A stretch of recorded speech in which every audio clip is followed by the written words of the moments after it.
Olá pessoal, tudo bem com vocês? Para quem não me conhece, meu nome é Leonardo, sou professor na Analise e na aula de hoje eu vou te ensinar como fazer gráficos de barras e de linhas utilizando o software IR com quebras no eixo X. Sem mais delongas, bora para a aula!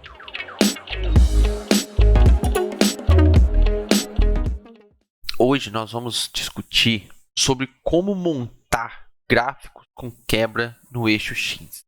Isso foi um pedido de um aluno, né? E eu achei muito interessante, porque realmente não é uma coisa simples de se fazer, por exemplo, no Excel, né?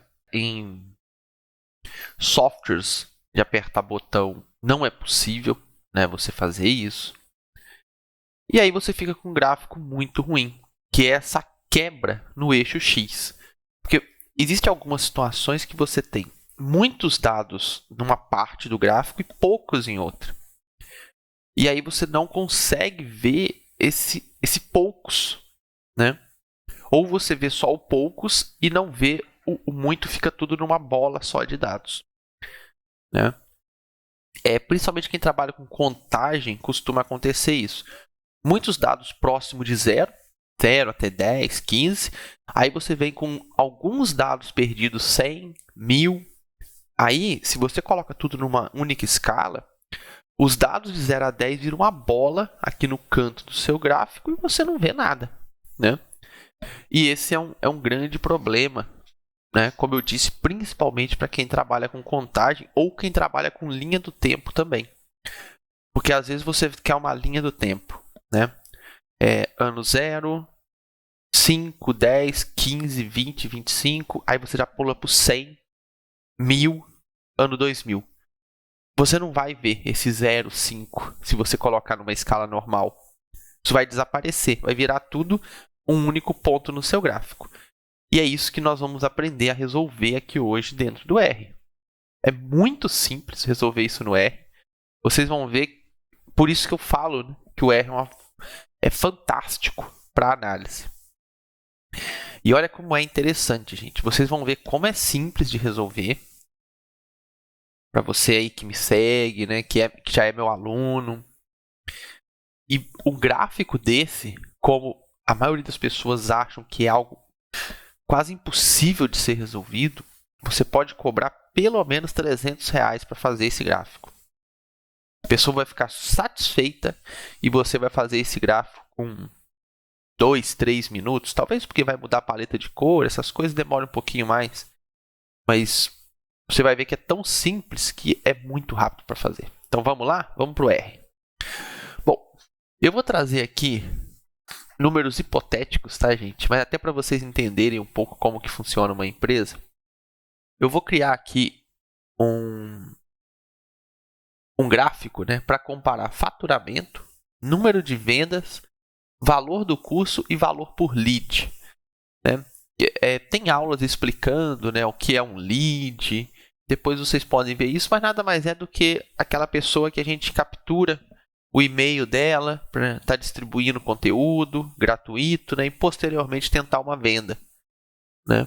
Então vou criar aqui e olha como que fica. Eu criei aqui um arquivinho chamado dados, onde eu trago aqui mais ou menos, e como eu já disse, vocês vão ter aulas explicando isso, né? Como que funciona, por exemplo, uma criação de curso, né? Hoje, que é tão comum, eu tenho vários, né? Vocês sabem disso. E como que funciona? Então, nós temos aqui um total de venda, coloquei aqui um valor de 100 mil. Todos os cursos ficam hospedados na Hotmart, onde nós pagamos 10% desse valor, qualquer pessoa paga isso, então 10 mil. Tem todo um valor pago por cartão de crédito, isso é variável, mas fica em torno aí de 5% do valor total. Valor pago para coprodução, se você quer fazer produtos de qualidade, né, vai precisar de um coprodutor. Imposto, aqui o governo nos dá uma facada boa. Divulgação e custo fixo, né? Então coloquei aqui valores hipotéticos, os custos, tá? Só para vocês entenderem. Colocamos aqui um faturamento de 100 mil e um ticket, né, que seria o preço que a gente vende o curso para os alunos, variando. 500, 600, 700, 800, 900, 1000. E aqui eu não queria fazer todos os tipos. Eu de 1000 pulei para 1500, pulei para 2000. Entendeu? Então aqui está o pulo do gato. E o ticket vai ser o nosso eixo X depois. Então é exatamente o que acontece com vocês. Vocês vão ver como que o meu gráfico fica. Eu vou rodar aqui um script, pessoal, para a gente calcular o número de vendas que eu preciso para fazer 100 mil e o lead, o valor do lead para fazer 100 mil.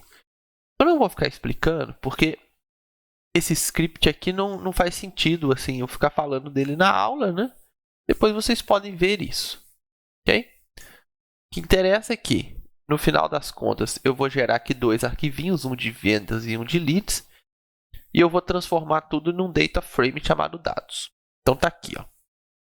Eu tenho meu ticket, por exemplo, R$500. Eu preciso de 200 vendas para fazer 100 mil. E eu vou gastar, né, por lead 3,75. Ok? Se eu já vendo um ticket por 600, eu preciso fazer 167 vendas e vou gastar 4,50 para cada lead. E assim por diante, né? Até chegar em 2.000, onde eu preciso de 50 vendas e eu posso gastar até R$15 para captar um lead. Bom, vou carregar o ggplot 2 e vou fazer um gráfico de barras, que eu quero mostrar esses dados, né, como um gráfico de barras. Então, vou colocar aqui os dados, AES, né, x igual a ticket, y igual a vendas. Primeiro a gente vai fazer um gráfico com vendas, ok? Vou colocar aqui, eu quero vermelho, ok? Os labels, geon test, então aqueles numerozinhos que aparecem em cima de cada barra, vai ser o floor de vendas. Léo, por que floor? Porque venda, gente, eu não preciso desses números depois da vírgula, não. Venda, não existe venda quebrada, né? Venda é venda, né?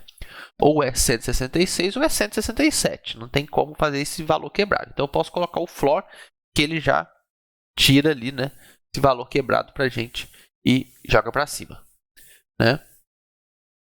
Vou colocar no eixo X ticket médio em reais, né? No eixo Y, número de vendas, ok? O título, número de vendas por ticket médio. E vou colocar, né, eu coloco esse elemento aqui, HAJUST, só para o título ficar centralizado, ok? Aqui a gente colocou o VJust igual a 1.5. Isso aqui, pessoal, é legal. Isso aqui é para o texto ficar dentro da barrinha. Tá? Ele vai ficar ali dentro da barrinha. Coloquei a cor branca. Tomar cuidado, né, com as cores que você escolhe. Então, o meu gráfico é vermelho, a cor da minha letra é branca, né, para ficar legível, né? Então, vou fazer aqui o meu gráfico. E aqui a gente cai no problema que vocês têm, né? Então, eu tenho um gráfico que vem até aqui, beleza, do jeito que a gente precisa. E aqui eu tenho um espaço em branco. Eu não tenho dado aqui, mas o R ele já calcula a escala, né, de forma automática e ele mantém a escala. Por que ele mantém? Porque essa é a forma mais fácil de entender o gráfico. É a forma mais fácil? É. Mas é muito ruim para nós. Você apresentar um gráfico assim, ninguém vai olhar os seus valores. Primeira coisa que vão te perguntar, por que aqui está em branco? Isso vai ser o primeiro ponto. As pessoas sempre focam no erro, entre aspas, porque aqui não tem nenhum erro, tá? O gráfico é assim. Mas não adianta você querer apresentar dessa forma, vai haver reclamações e as pessoas não vão gostar do seu gráfico. Então, nós temos que transformar essas barras sem esses brancos aqui. E agora, gente, pasmem, porque a resolução é muito simples. E, assim, você que apanhou desse gráfico a vida inteira, você vai falar, nossa, eu não acredito que é tão fácil resolver. Nós vamos criar um novo gráfico. Só vou mudar isso aqui, gente. No eixo X, eu vou colocar as.factor. A função as.factor tira o ticket de numérico, transforma ele em fator e pronto. Está resolvido o nosso problema. Olha aqui. Pronto. Gráfico do jeito que você precisa. Todos os pontos do mesmo tamanho agora, sem prejudicar alguém ou beneficiar alguém, algum ponto. Olha que gráfico legal que ficou. Mas uma coisa que eu sempre gosto de falar, gente, para tomar cuidado. muito cuidado com esse tipo de gráfico. Por quê? Muitas das vezes as pessoas não olham o eixo aqui direitinho e faz parte, né? Tem um monte de número aqui que você acha que é tudo sequencial. Então você tem que explicar bem esse gráfico, tá? Porque senão a pessoa vê, uai, ele não vai olhar direito, né? Ele vai achar o quê? Caramba, do 1000 para o 1100 caiu de 100 para 66. Opa, vamos vender o curso a 1100.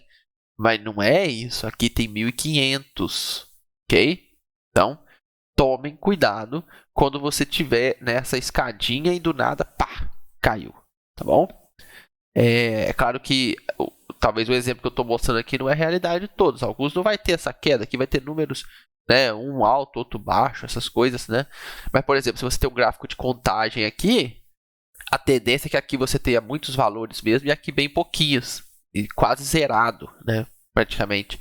E aí toma cuidado com essa escala, explicar bem no gráfico, tá? Bom, e agora a gente vai criar o de leads, tá? Do mesmo jeito. Vou colocar só o fio igual a blue aqui, para vocês não terem dúvida. E aí, ó, olha aqui o label. O que eu mudei aqui? Ó? Round igual a leads, vírgula 2. O leads é em dinheiro. Então faz sentido eu colocar duas casas depois da vírgula, ok? Porque é o custo do lead, né?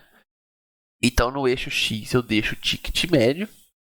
No eixo Y, o valor do leads, ok? Ou do lead, né? Vamos tirar aqui esse S. E aqui preço médio do lead. Então vamos fazer aqui o gráfico.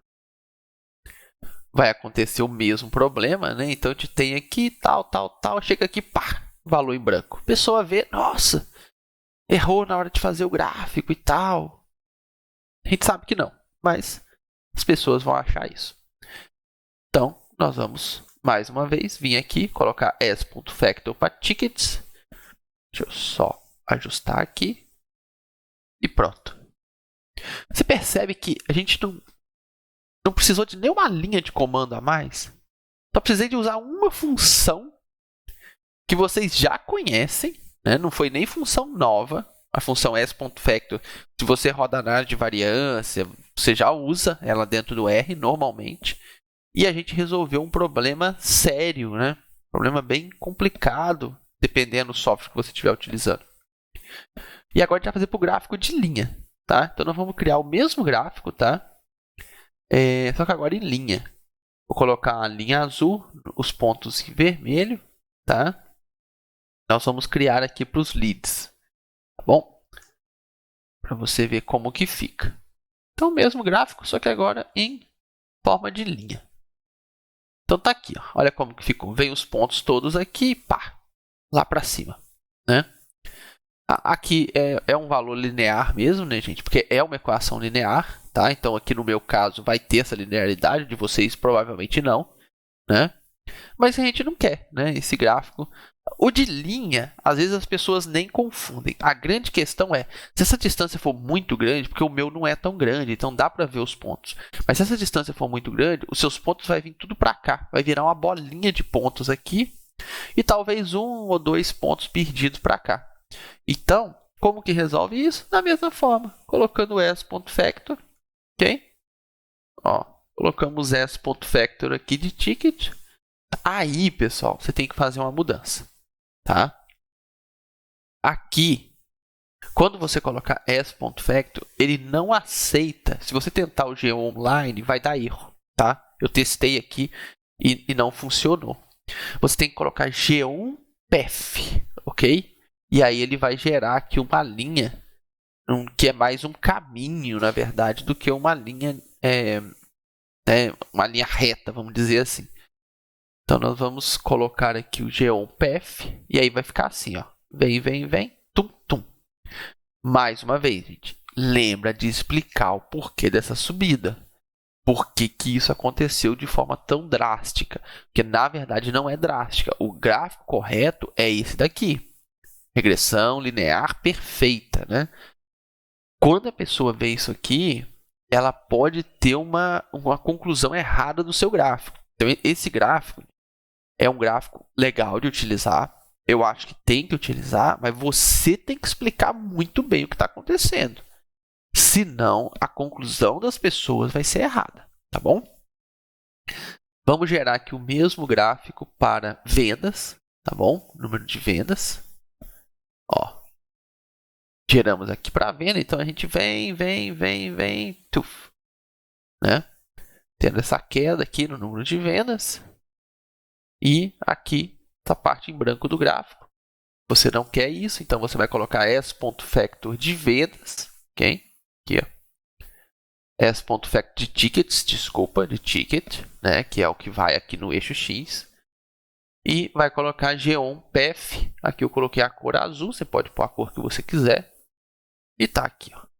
Então você vem e aí você tem uma queda drástica. Então tome cuidado com essa queda, tá? Então, pessoal, acabamos de resolver aqui um problema que para muitos era até irresolvível dentro do R, né? Quando a gente discutiu isso, muita gente falou: "Ah, eu já tentei, nunca consegui". E aí fui pesquisar, achei, trouxe aqui para vocês.